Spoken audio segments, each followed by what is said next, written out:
মানদা, শুনতে পাচ্ছ? তোমার বৌদিমণিকে একবার এই ঘরে পাঠিয়ে দাও তো। মানদা, কি হলো কি? হ্যাঁ, কিছুতেই সাড়া দেবে না, কিছুতেই না। যেমন মণি তেমনি তার পেয়ারের দাসে দুটোও হয়েছে একেবারে সমান। ইনি নিশ্চয় বাড়ি নেই। আচ্ছা, হুজুর যাই কোথায় থাকবেন? হয় উনি বাড়িতে থাকবেন, নয়তো আমি। রাত 8টা বাজে, বাড়ির গিন্নি দেখা নেই। হ্যাঁ, ব্যাপারটা কি? মানদা, মানদা, এক কাপ চা দে না রে, ভীষণ মাথার যন্ত্রণা। ও মা, তুমি কখন এলে? মানদা, এক কাপ না 2 কাপ, তাড়াতাড়ি। লাগবে না। কেন লাগবে না কেন? খেয়ে এসেছো? কোথা থেকে গো? জমের বাড়ি থেকে। ও তাই, ভালো। মানদা, এক কাপ না 2 কাপ, তাড়াতাড়ি। দাদাবাবু খাবে না। চাবিটা দেখি। কিসের চাবি? আমার আলমারির চাবি। কি দরকার বলো, আমাকে না, আমি পারবো। পারবে না, অভ্যেস নেই। কোনোদিনও অভ্যেস নেই তো, স্বামীর আমাকে। এই তক্ক করো না, একদম তক্ক করো না, আমি পারবো। কি ব্যাপার বলো তো? মেজাজ এত খারাপ, সুটকেসে জামা কাপড় পরছে, কোথাও যাবে নাকি গো? হ্যাঁ, কোথায় গো? জমের বাড়ি। উনি থাকেন কোথায়? তিনি? Mister Joe? তার মানে? তুমি এক্ষুনি বললে ওখান থেকে চা খেয়ে এসেছো, আবার বলছো সুটকেসে জামা কাপড় পরে ওখানেই যাচ্ছো। তাই জিজ্ঞেস করছি উনি কোথায় থাকেন?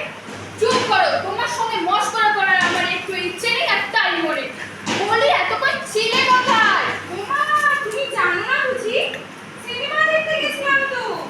সিনেমারে দুলে গিয়া লে যায়গে। বাহ বাহ বাহ, চমৎকার চমৎকার। সত্যি সত্যিটা সত্যি চমৎকার। লাস্ট সিনটা যদি একবার দেখতে না, শাহরুখেরা মেরে মেরে পার করে ট্রেনে তুলে দিয়েছে, এদিকে অমরেশ পুরী কাজলের এক হাত ধরে রেখেছে, ট্রেন ছেড়ে দিচ্ছে, একটা হাত ও বাড়িয়ে আরেকটা হাত ও বাড়িয়ে। ও গো, তুমি যদি একবার দেখতে গো, এই একটা আমার মাঠটা দেখে একা খাস। কত হলো বলি, কত হলো? কি গো? বয়স? ওমা, ভুলে গেছো? তোমার শার্ট পরে না, আমার শার্ট, তোমার পঁয়ষট্টি। মনে আছে? তোমার কত হলো সেটা তোমার মনে আছে? ও মা, মনে থাকবে না? আমাকে দেখলে নাকি সবাই বলে ওর তো মনেই হয় না। মানে আমার চেহারাটা তো বেশি একটু কারণ কারণ। আর তোমাকে তো দেখলে মনে হয় না 65। সত্য। এই ঠিক আছে ঠিক আছে, অত কথা বলার দরকার নেই, আমি আমি চলে যাচ্ছি। সিরিয়াসলি? মানে এই 30 বছরে তুমি তো অন্তত 656 বার বলেছো চলে যাচ্ছি চলে যাচ্ছি, কিন্তু যাওনি। তাই জিজ্ঞেস করছি, এবার কি তুমি সিরিয়াস? হ্যাঁ হ্যাঁ হ্যাঁ, সিরিয়াস সিরিয়াস। এবার নিশ্চিত তো? না না না, নিশ্চিত হবো কি করে? আগে তুমি যাও তো, না গেলে বিশ্বাস নেই বাবা। ঠিক আছে ঠিক আছে, অত ভাবনার দরকার নেই, আমি আমি বাড়ি ছেড়ে চলে যাচ্ছি একেবারে। দাঁড়াও দাঁড়াও দাঁড়াও, অত তাড়াহুড়ো করছো কেন? একটা কথার জবাব দাও তো। সবাই যখন জানতে চাইবে মুমুক বাবু বাড়ি ছেড়ে চলে গেলেন কেন, তখন আমি কি বলবো? মানে আমি তো তোমার বিরোধের কারণ জানি না। জানো না আবার কি? না। সব কিছুতেই খালি জানি না জানি না, কারণ জিজ্ঞেস করছো, কারণ তো তুমি নিজে। তারপরে আমি তোমার বিরোধের কারণ? বাবা, দোষী জানিল না কি বা অপরাধ, বিচার হইয়া গেল। Excellent excellent.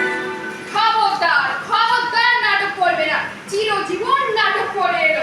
তখনই আমি বলেছিলুম নাটকের বাড়ির মেয়ে আমি বিয়ে করবো না। যেমন ও খালি একটা করবে, যেমন ভাত তার তেমনি একজন নাটকস্থ। একদম মা বাবা নিয়ে কোনো কথা হবে না। নো বাবা মা লাগি। এই, আমার একদম রাগ দেখবে না বলছি। কেন কেন বলো তো, কেন? তোমাকে রাখলে কি হবে? কুরুক্ষেত্র হবে, মনে থাকে যেন। ও, রাখলে যদি কুরুক্ষেত্র যুদ্ধ হয়, তবে আমিও রাগলে দ্বিতীয় পানিপথ। এই কথা তুমি ভুলে যেও না। আরে আরে, তোমার তো দেখছি বড্ড বার বেড়ে গেছে, আর যাবে নাই বা কেন? দিনের পর দিন বাড়ির বাইরে থাকলে দিনের পর দিন মানে কি গো? পর পর স্বাধীন, পর পর স্বাধীন, আমি বাড়ি ফিরে তোমায় দেখিনি। চেঁচাচ্ছে দেখো। আজ রাত 8টায় ফিরেছো। ভগবান, বলি এটা বাড়ি না ধর্মশালা? চেঁচিও না চেঁচিও না, শাড়ির মতো গলার আওয়াজ। এক্ষুনি পাড়ার লোক এসে জড়ো হবে। পুরুষত্বের দিন মতোই কানে কানে কানে কানে বলছি, আমি তোমাকে ভালোবাসি, সেটাও গলির পরে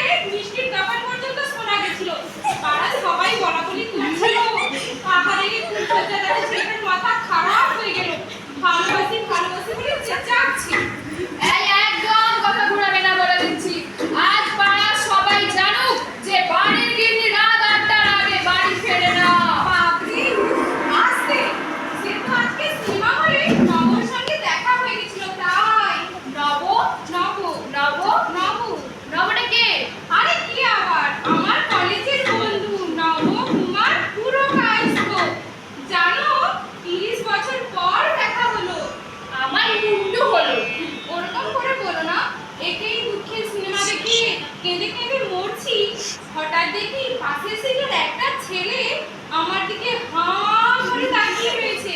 ছেলেটা তোমার দিকে হাঁ করে দাঁড়িয়ে আছে। হা হা হা হা হা হা। ঠিক আছে, ছেলে না পুরো হলো তো, অত বিদ্রুপ করার দরকার নেই। তারপর কি হলো? রাত 8টা পর্যন্ত সেই ছেলেটা তোমার দিকে হাঁ করেই তাকিয়ে থাকলো। না না না না, তাকিয়ে থাকবে কেন? সে আমার হাত চেপে ধরলো, আমি তার হাত চেপে ধরলাম।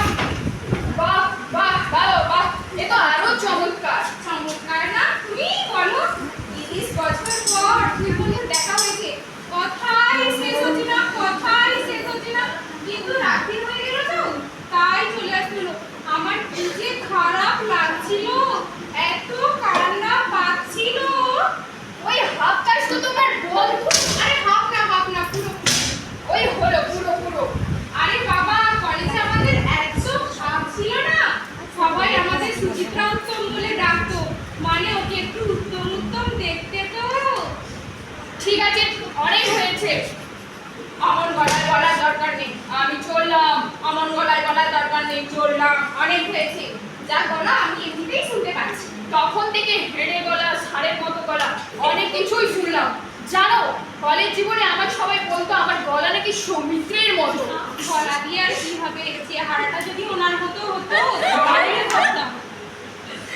তোমাকে দেখে তো মনে হয় অমরেশ পুরী জগৎ হয়। কি কি কি কি করে? অমরেশ পুরী। সেটা আবার কে? তোমার দেখো না তো, জানবে কি করে? তোমার মুখখানি দেখলে না তোমার কপালে লেগে যায়। ও, অমরেশ পুরী, মানে ওই হিন্দি সিনেমার ভিলেন আছে। আমাকে দেখতে ওই লোকটার মতো। দেখতেই তো, ওই জন্য আমারও তো মাঝে মাঝে দাঁত কপালে লেগে যায়। আমাকে দেখে তোমার দাঁত কপাটে লেগে যায়। বলে আর কত অপমান তুমি আমায় করবে? ঠিক আছে, আমার আর ভালো লাগছে না, অনেক হয়েছে, আমি চললাম। এসো দুর্গা দুর্গা। ও হ্যাঁ, কাশির ওষুধটা নিয়েছো? না, নেই, কেন? সারা রাত্রি তো কাশবে, খকর খকর খকর খকর। কাশির লোকের অসুবিধা হবে না? সবাই তো আর আমি না যে তোমার সারা রাত্রি বসে তোমার বুকে হাত বুলিয়ে দেবে। পাশের লোক? ও সেটা আবার কে? সে কি পাশে লোক থাকবে না? মানে? এ বাবা, তুমি পুরো মোটে একা থাকতে পারো না, পাশে লোকজন থাকতেই হবে। সে তো তুমিও একা থাকতে পারো না, তাহলে তোমার কাছেও লোক থাকবে নাকি? সে তো থাকবেই। আগে তুমি যাও তো যাও, তারপর শেষকালে পাশের লোকের ব্যবস্থা হলে তুমি গুটি গুটি করে ফিরে এলে তা হবে না বাবা। এই বয়সে শুধু তো আর নবকে হয়রানি করাতে পারবো না। তার মানে ওই শালা নবগোপাল এসে থাকবে এখানে? কুমার নয় কুমার। ওই হলো কুমার কুমার। ওকেই ভাবছি ডেকে নেবো গো, বিয়ে থা করেনি, কি একা মানুষ। বুড়ো বয়সে ওরও একটা সঙ্গী হবে, আমারও একটা সঙ্গী হবে। ভেরি ভেরি ভেরি ভেরি গুডই না? আমি জানতাম এই প্রপোজালটা তোমার ভেরি গুডই মনে হবে। হেঁচু হবে, তোমার মুন্ডু হবে। শোনো, তুমি বরং তাড়াতাড়ি বেরিয়ে পড়ো। বাবা, আকাশের যে অবস্থা ভালো তো নয়, যদি ঘনিয়ে আসে তা তোমার আর যাওয়া হবে না। যাও দেরি করো না, এসো। বাপরে, তোমার তো আর তর সইছে না দেখছি, আমায় তাড়াতে পারলেই তো বাঁচো। বৃষ্টি আগে ধরো, তারপর যাবো। ধুর, ভাবলাম এক্ষুনি নবকে চলে আসতে বলি, তা না। ধ্যাৎ, ধ্যাৎ কি? ধ্যাৎ, এখনো যায়নি তাতেই ধ্যাৎ। নির্লজ্জ কোথাকার, বুড়ো বয়সে কপাল কুমলা হয়ে বসে। 30 বছর বাদে এই শালা নবগোপাল কোত্থেকে সরাসরি এসে হাজির? এ কি ইয়ার্কি নাকি? ওমা, এটা তো দারুণ বলেছে, গ্র্যান্ড। আমি কপাল কুণ্ডলা, ভোগেশ নবকুমার, আর তুমি কাপালি। বলো বঙ্কিমচন্দ্র হাজির। আমি কপালি? শালা এত বড় আস্পর্ধা, উনি এতদিন ধরে এসব নবগোপাল এবার হাজির হচ্ছে কেন? ওমা, হাজির হবে না? আমাদের যে অ্যালুমিনাই অ্যাসোসিয়েশন হচ্ছিল, সব 60s এর ব্যাচ,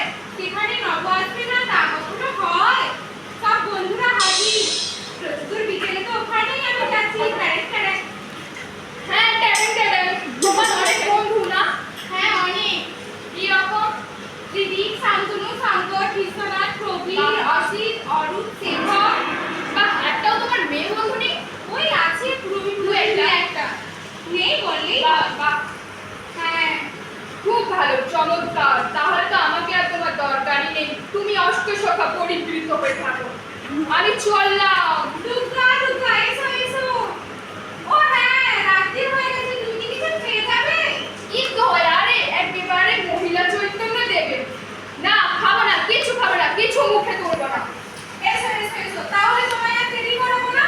এই নাও ছাতা আর ওয়াটার প্রুফ আছে, যেটা তোমার সুবিধে। তুমি বেরোলে নবকে একটা টেলিফোন করবো, তারপর একটু আদা দিয়ে গরম গরম চা খাবো, যা মাথা ধরে আছে না। চিন্তা কিসের, একটু সহ্য করো, একটু পরেই তোমার অতদিন নবগোপাল এসে ভাল্য